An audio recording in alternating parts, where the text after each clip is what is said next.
Hey guys, this is ToyTony, and we're here to look at the masters of the WWE. This is Wave 4 Mr. T.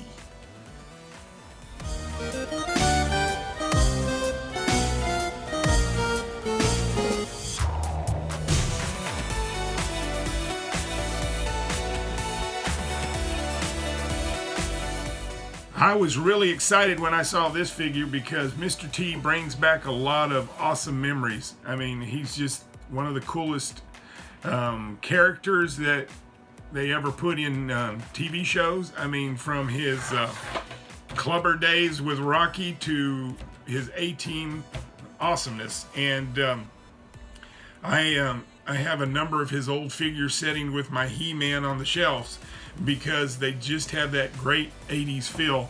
Well, this figure has that same feel. They did an incredible job of sculpting this figure, and we're going to take a better look at that in a few minutes. But right initially, what I'd like to do is look at the card. And this card has the wonderful design that they've been using for the Masters of the WWE. It has like lightning. It has a feel kind of like the Masters of the Universe figures that they're putting out, but it has its own flair.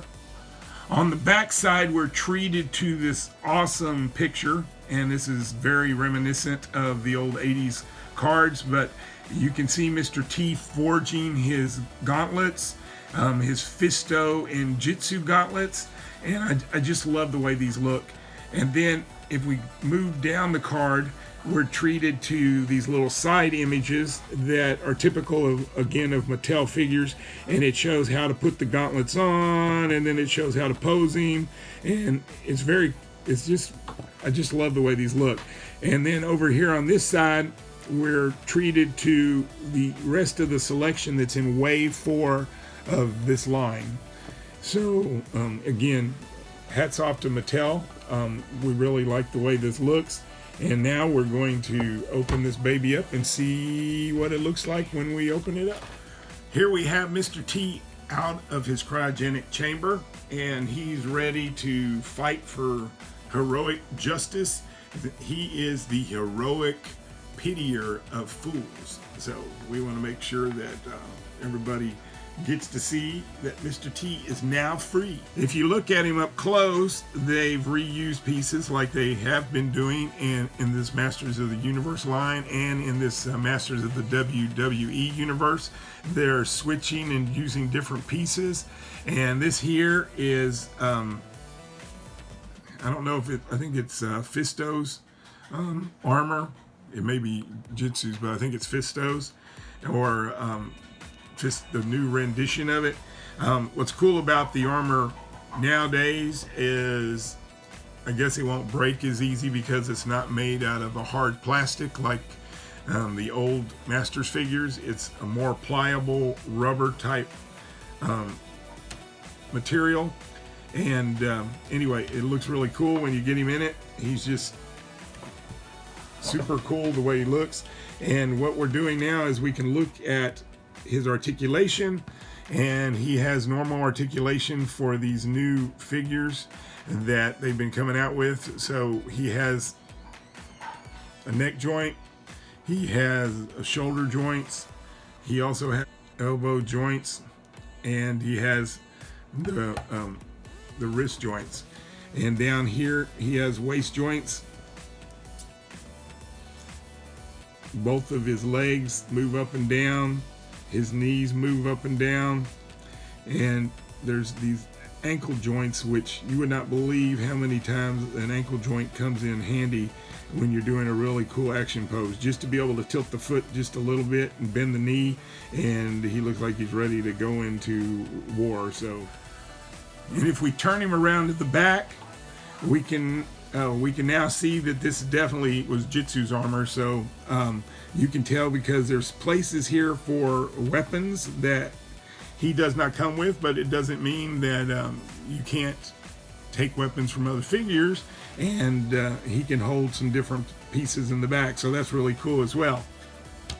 So before we get to his weapons, I wanted to take a few seconds here to just point out that he also comes with these pieces that are tied on his upper arms, and they're really cool and they're very pliable, but you can tell that they're separate, and they will slide off.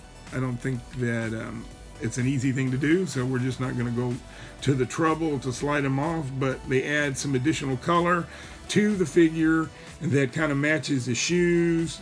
I mean, if you look, he's got red shoestrings and blue shoestrings, and he's got this bright orange pants. Well, this fiery red orange pants, I guess. But anyway, these shoulder things just bring the color around, so they're really cool. Again, without doing any kind of additional sculpting in new molds. They use the old molds and make some fun little things to jazz them up a little bit. So now we're going to go ahead and look at the weapons, which the weapons in this case are 2 gold gauntlets that we talked about him forging at the beginning of the show. And the first one, well, we can tell it's a more of a karate chop position, and that is reminiscent of Jitsu. And we're gonna, these babies just kind of push on to the fist, and you push it on like that, and he's got it ready to go. Too bad it doesn't have a spring-loaded thing. That would be really cool. But okay, on the other side, we have the fist, which of course is very reminiscent of Fisto. And if you take that baby, at first when I was messing with this, I thought, well, it's not going to work good because his thumb's sticking up, but it slides right on, and so you can push that one on as well. And then we've got a Fisto gauntlet and a Jitsu gauntlet, and he's ready to go to town. Look at that. Look at the detail on that. I mean, it's just awesome. And I like the gold plastic because it's not chrome. Now, don't get me wrong. I don't want all these chrome lovers coming on and going, you don't like chrome? I love chrome. But if you're familiar with chrome, after you play with stuff for a while that has chrome, the oils in your hand will tend to break the stuff down. And if you don't believe me, go look for some old Silverhawk figures. Well, finding a decent loose Silverhawks figure is like next to impossible. But anyway, this gold plastic, it does what it's supposed to do, and it makes for a cool metallic feel without going to the trouble of doing chrome. And so Mr. T is the bad boy that I thought he would be. He's just incredible. I can't wait to put him on the shelf with the other guys, and some of those other figures might be a little scared because he is really intimidating. What a great job. I mean, from the paint on that head sculpt is just amazing. I mean, his mohawk is just like, I was wondering how this one would look, but the classic Mr. T mohawk with the side pieces, it just comes across real cool. And the facial expression, that's just the way you want these figures to look. There's nothing wimpy about this guy. So again, I highly recommend when you go to the store to look into these masters of the WWE universe, because they keep getting better and better. I mean, we're going to go ahead, we'll probably do the Fiend and the Jake the Snake. I'm really anxious to get my hands on the Jake the Snake, but we'll probably end up doing those bad boys as soon as we can find those, but we couldn't wait.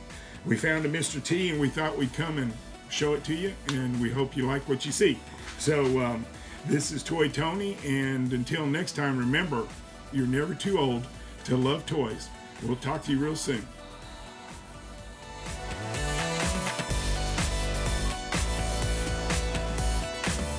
Hey, this is Mr. T, and Toy Tony forgot to show you that I also come with a really cool booklet. I wouldn't call it a comic book, but maybe a comic booklet, since it only has a couple pages.